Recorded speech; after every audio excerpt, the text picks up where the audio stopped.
And welcome to another Cardinals Nest here on HBC TV 25. We're glad to have you back as we talk St. Mary's University and its athletic programs. I'm Dean Beckman. My co-host is Sports Information Director Donnie Netto. Later on in the program, we'll tell you about our new athletic director. Brian Sisson has been named our athletic director, and we'll also update you on all of the sporting activities at St. Mary's with the fall sports teams. We are in the thick of the action, and we'll get you caught up later on in the program. But first, as we always do, we spotlight a particular program on a show, and today it is women's soccer. Neil Cassidy, the head coach for the women's soccer team, is back on the Cardinals Nest. And Neil, thanks for coming on again. You're in, I believe, your 8th season now, right? You started in 2011. Feels like forever. Yeah. But I'm going to ask you a hard question right away. In those 8 years, how do you feel about sort of the transition and the culture that you have built with the women's soccer team? Because I know from the very moment we had you on the show, for you it is about family, it is about building a culture of family. So you've had kind of 8 years now to do that. How do you see how it's progressed? It's progressed really well. This year, it seems like I'm saying every year is better than last year, which is what it should be, right? So, sure, yeah. But this year, we had a large class coming in, pretty much half the team are freshmen. So that transition into our family, we really worked hard with, and we stayed away for the weekend in Iowa this past weekend, and we had a really good bonding time with the family, and everybody's getting along, and it's showing on the field as well. So it's really I think it's over the years it's gotten to the point now where I'm actually happy with where we're at, and it's just the continuation of that. So I was going to ask you some specifics about how you do that, because it's not just about soccer. Right. So when you say, so we stayed in Iowa a little longer, so what does that mean? What are some specific activities you do to try to build that culture? We do team bonding pre-season. Every single night we do something. Progressively, as the season gets further and further along, we can delve into a few more things. But it's making sure that everybody's comfortable with it. Everyone knows what family means to the coaching staff and to the returning players. But it even really starts before that on the recruiting trail. We talk about it, and this is what you can expect when you come to St. Mary's. And we stayed in a remodeled barn this past weekend, and we all cooked for each other, because that's, for me, the epitome of family. It's cooking for each other, eating together, and being there for each other. Talk a little bit about, I always think that sometimes the fall sports have a little bit of an advantage when it comes to teams that have a lot of freshmen like you do, because you get those first couple of weeks, no classes, not having to worry about making sure to find Professor Beckman's class or anything like that. You get that time to just be together. Do you take advantage of that more so maybe than, say, the women's basketball team, who doesn't really get those 2 weeks before the school starts to kind of build that family? I mean, there's pros and cons with everything. I wish it was longer. I wish it was the same as our other competitors in the MIAC, but we get what we get. But we do take advantage of it. I mean, it's nice just to be able to focus just on soccer. But we've also got to manage that as well, of making sure that we're fresh enough come school time that they're ready to get into the academic side of life, because that's what they're here for. We're a student athlete. Do you talk a lot about that? Because, again, for the freshmen, soccer is just half of it. Do you talk about time management? Do you talk about, making sure to go to class, making sure to get all your homework done? Because it is a big commitment to be a student athlete, because you have two things you've got to juggle rather than just the academic side of it. Yep. I mean, we set our team GPA. What I tell the team is we don't do study halls, because they all have my 100% trust.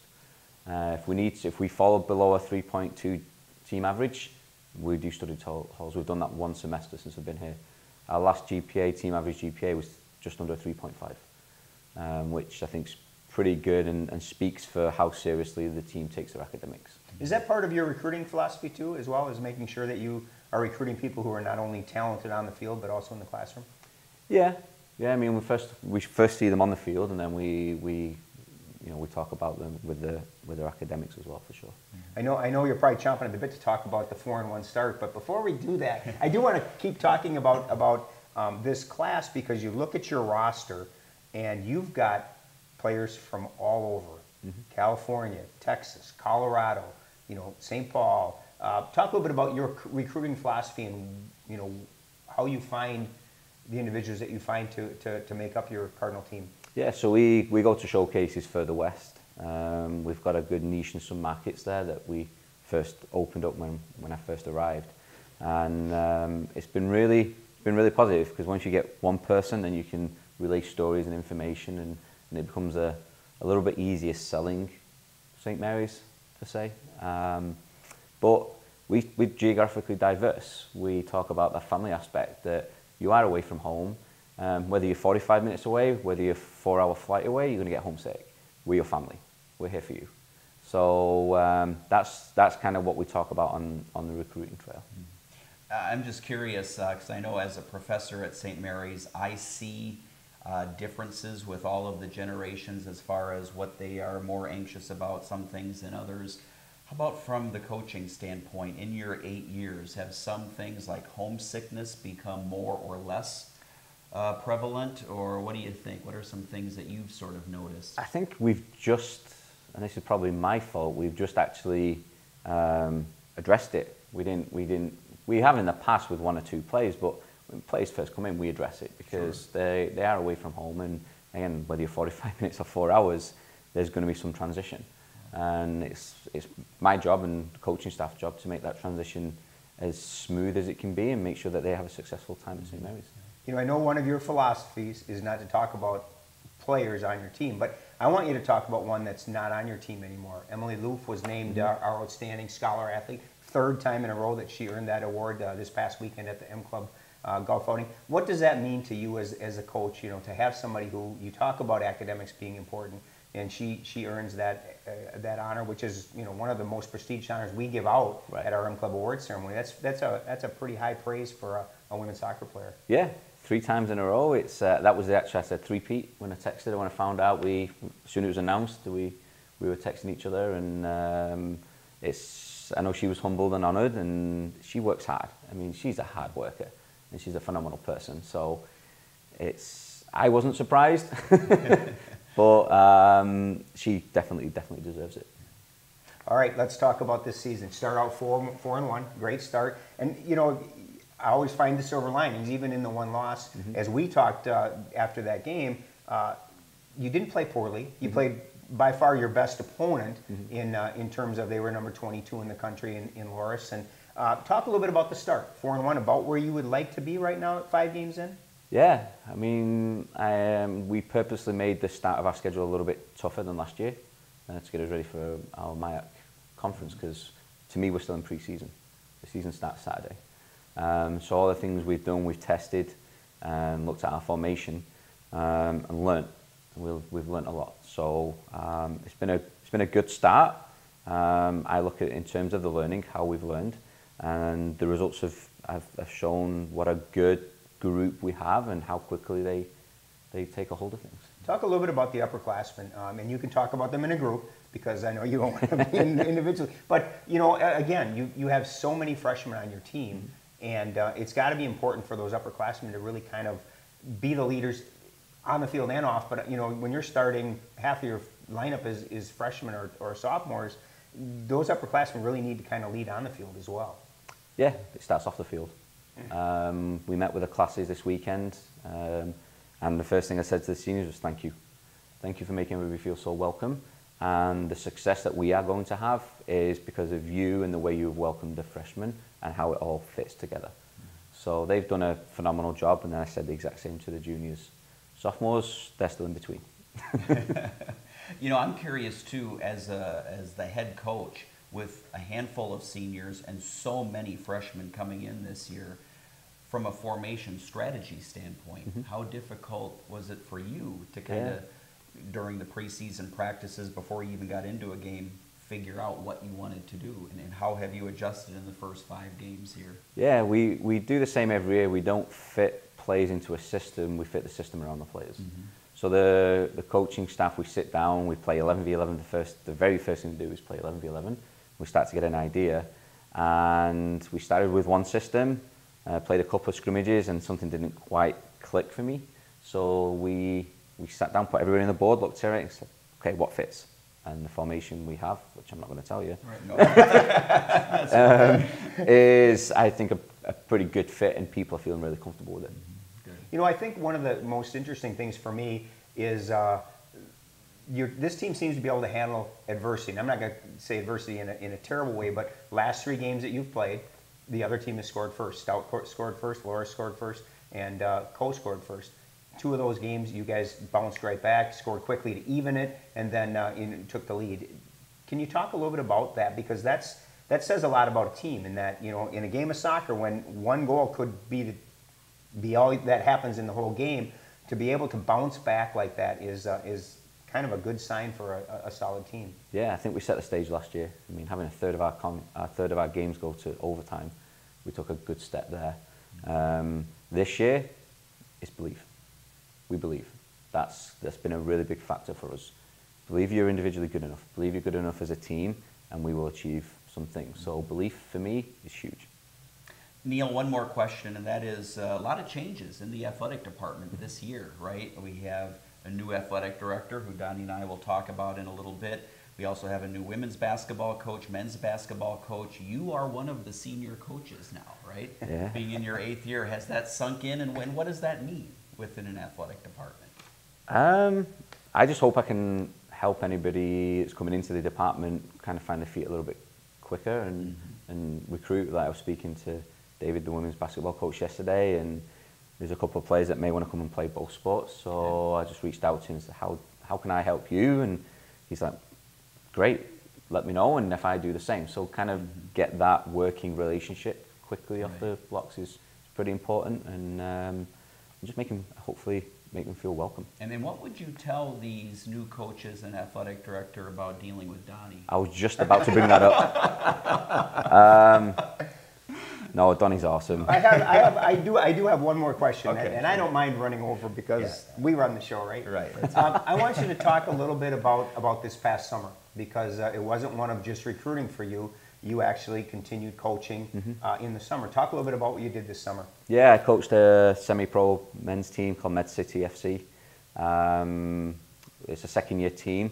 We finished 3rd. Our last game if we would have beat the team, we would have made it into the playoffs, and we lost 1-0, and that team went on to make it to the Final 4. So we were close, and it was a successful season. The one thing that I kind of cheated a little bit is the systems. I tried out a few different things so that I could see what works, what doesn't, and then bring this to St. Mary's. So it was a really good learning environment for me, and we had a couple of guys from St. Mary's playing the team as well, which was awesome. Good. All right, Neil Cassidy, our head women's soccer coach at St. Mary's. Thanks for being on the program again, and good luck the rest of the year. Thank you, appreciate it. And Donnie, Alyssa Kozak, our director, wants you to know that she runs the show, and you're just lucky to be on it. Okay? Stay tuned. Donnie and I will be right back. We'll tell you about our new athletic director and all of the other fall sports teams at St. Mary's. That's next here on HBC. Elevate your HBC TV experience with the latest technology to hit your whole home entertainment system. Record up to 6 programs simultaneously and save up to 350 hours of your favorite shows. Pause a program you're watching in one room and pick right up where you left off in another. Video on demand, wireless set-top boxes and mobile device streaming, apps including Alexa, Netflix, YouTube, and more. Call 888-474-9995 to learn more, or visit hbci.com/elevate today. And we continue now on the Cardinals Nest. We just heard all about women's soccer. They're off to a great 4-1 start this year. In a little bit, we'll get to all of our other fall sports programs and let you know about their start. But first, Donnie, there have been a lot of changes in the last few months within the athletic department. So we have a new women's basketball coach and a new men's basketball coach. We highlighted both of them last week. We also now can announce we have a new athletic director. Brian Sisson has been named our athletic director, and he will start right away in October. And so we welcome Brian to the Cardinals family, and he comes to us from Lewis University, Donnie, where he was the associate athletic director. Yeah, it's going to be really exciting to have Brian on campus and as a part of our Cardinal family. You and I talked on the way over that Brian will be the first external athletic director that we've hired in my 24 years here at St. Mary's. Really? So it's going to be interesting to see, a new face come in and take charge of our department.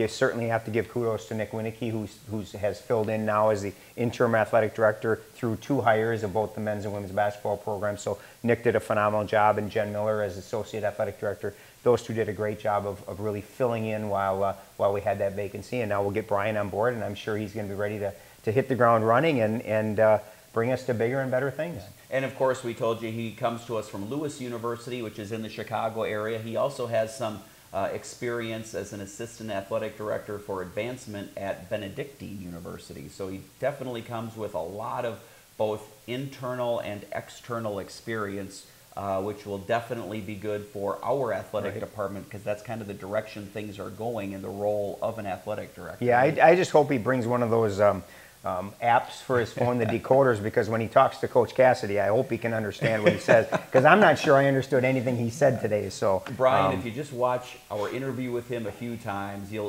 get the accent down, no problem. So, Donnie, this past weekend was the big Alumni Hall of Fame weekend, our M Club ceremony, where we have several awards for student athletes, but also awards for past student athletes, as they're inducted into the Hall of Fame. And this year we had 2 inductees, Roger Petluski and Angie Wright, both inducted on Friday night into our St. Mary's Athletic Hall of Fame. Yeah, it was really a great ceremony on Friday, and again, congratulations to Roger and to Angie. I didn't get a chance to see Roger play basketball here at St. Mary's, but I did get to see Angie play fast pitch softball. She was a part of the 2000 national championship team. She was a senior on that team and a phenomenal player. And to sit and listen to the inductees, who basically gave the speeches prior, and both of them were phenomenal. And to listen to Coach Cheetah talk about Angie was spot on, because it's exactly the way I remember her as well. And then, of course, we honor all of our all-conference and academic all-conference and honorable mention athletes, as well as naming our outstanding male and female student athletes. And that was Becca Duke, who was a junior last year, senior now on the women's soccer team as well as track and field team. Earned All-American honors last year, so it's certainly fitting for her. And then Griffin Radis from our swimming team was our male outstanding athlete. And again, he had an outstanding freshman year last year, broke 6 school records, was in the final in the MIC championships in a number of events, so an outstanding performance from him. And then our scholar athletes, as I mentioned earlier with Coach Cassidy, Emily Loof was our female scholar athlete for the 3rd straight year, which is really phenomenal when you think about it. And then Jay Heinley from the men's hockey team was the men's scholar athlete. So congratulations to all 4 of those as they win the pinnacle of the awards that we give out during the M Club ceremony. Right. I always get a chance to see who the Athlete of the Year nominees are, but I never know who wins until the actual ceremony itself. And I always try to guess who it might be. I couldn't do it this year. Yeah, I'm like, you could make a legitimate argument on both the women's and men's side for any one of them. So it truly is an honor to win that. This was a year too that we had so many fitting, deserving people, and a lot of years you'll get 1 or 2 that are head and shoulders above the rest, but this year we had so many that were just outstanding that I think everybody was in suspense until the very end, and certainly 2 fitting winners in Becca and Griffin. I want to go back to Roger Petluski's Hall of Fame induction speech. I loved hearing him because he talked about the old basketball teams from when he was here in the late 1960s, early 1970s. And it was fun to hear about that. I wasn't familiar with any of those players, but it struck me how much he talked about his teammates rather than his accomplishments. Right. And it really was, and that's kind of when I was putting together the release for Roger, that's kind of what you got too was as good as he was as a player, he was a better teammate, and you could tell by the people that were there with him. He had a bunch of his teammates that came back for the ceremony, and they came from all over the country to be there for Roger. So it was really neat. And then to hear him talk about Skemp Hall as being the basketball court, that's a dorm now, and I don't think people realize that was where we used to play basketball. Correct. So it was pretty neat. Let's talk a little bit more about Becca Duke, because as you said, named Outstanding Female Athlete of the Year, but that wasn't the only award she won. She got others that she had to go up to the stage to get, and at one point, we gave her a standing ovation. I mean, I think that's how highly Becca is thought of, not just as an athlete, but as a person on campus. Oh, Becca is an amazing person. Yeah. I know I did a story on her before the national championship outdoor last year, and she's just a phenomenal individual and very humble and And you know, she's having an outstanding soccer season again this year, and we're looking for really big things for her in the track seasons. And the most interesting part about her successes is, you know, we've talked about this before. Before she came to St. Mary's, she had never triple jumped before, and now she's an All-American. I mean, it's just it just boggles your mind that, you know, in 3 years, it just tells you the kind of athlete that she is, and you know, give Coach Anderson some credit. You know, a great coach and teaching her well. I talked to Cody Michaels, the assistant track and field coach. He said she may try and hurdle this year. So I wouldn't be surprised to see her in the national championship in the hurdle. So you just never know. I mean, she's just that kind of an athlete, and so humble and an awesome person to be around. And I think that you're right, that's why she gets a standing ovation, because people just love her as an individual. And of course, we've had her on the show before, so we've gotten to know her a little bit here on the Cardinals Nest. But before she graduates, we'll have to make sure we get her on again, just to make sure everybody gets an opportunity to get to know Becca a little bit. And Griffin Radis, we have not had him on the program yet, so we'll have to make it a point to try to get him when it's swimming and diving season. And now let's get to some of the other fall sports that are going on, because Donnie's a little busy these days as our sports information director, pulling some long nights, updating everyone on all of the sports teams. And volleyball, just like women's soccer, the volleyball team is off to a terrific start. They are 6-1, Donnie, to start the season. Yeah, they had a great start at the Sugarloaf Classic. They went 4-0 at the Sugarloaf Classic, and then they went 2-1 this past weekend at UW-Stevens Point. They lost to the host Pointers 3-0, and then won a back-to-back five-set matches against Lakeland and Concordia, Wisconsin. It's kind of ironic, and I'm going to be curious this weekend. I hope I can jinx them, because the last 2 Saturdays now, they've played 4 matches, and all 4 of them have gone 5 sets. So I think Coach Keeker would rather have that be a 3-setter and let's get out of here. But they've been some 5-setters. So as long as they're coming out on the winning side of that, I'm sure she's happy. But as you pointed out, though, too, with Neil, sometimes those close games, matches, the ones that get drawn out, that's where you learn the most about your team and what they're good at and what they're capable of. And so certainly now they know that this volleyball team can handle some adversity and still pull it out in the end. And I think that's very true with all the sports. And you need to have a little bit of adversity to kind of see where you're at. It can't always come easy, and you need to have to work at it. And I think that those 5-set matches really do that to a team, especially when you're up 2-1 in a match, and then all of a sudden now it's 2-2, and you're going to a 5th set, and you know, how do you bounce back from that? And they've obviously done a very good job with 4 of them and winning all 4 of them. So you know, Lillian Braun has been doing an outstanding job. We had her on last week with Coach Keeker, and you know, she's really blossoming in this new formation where she is the single setter for the entire rotations, and you know, doing a phenomenal job there. She's got 3 double-doubles already, 3 matches with 50 or more assists. So she's certainly stepping into that role and doing a great job. You can't talk volleyball without talking about Brandi Blattner. She's got over 100 kills already this year. She's less than 100 kills away from 1,000 kills for her career. She'll certainly break that, you know, in short order here. But you know, she's been picking up right where she left off and getting some outstanding support from Brittany Flom, Rachel Kettle, Coral Anderson. The list goes on and on. It's really been a great, deep team so far, and Coach Keeker's been able to use a lot of people, and a lot of people are doing some very good things. Right. And you know, we don't like to single student athletes out necessarily, but you know, Brandi Blattner for volleyball and basketball, when she graduates in May, she'll be at the top of the record book in several different categories in both sports. And someone will look back 10, 15, 20 years and say, gosh, I kind of wish I was there when Brandi Blattner played, right? The funny thing is I really think sometimes you take how good she is for granted. Absolutely. Because we're constantly talking about her. I'm constantly writing about her in recaps and whatnot.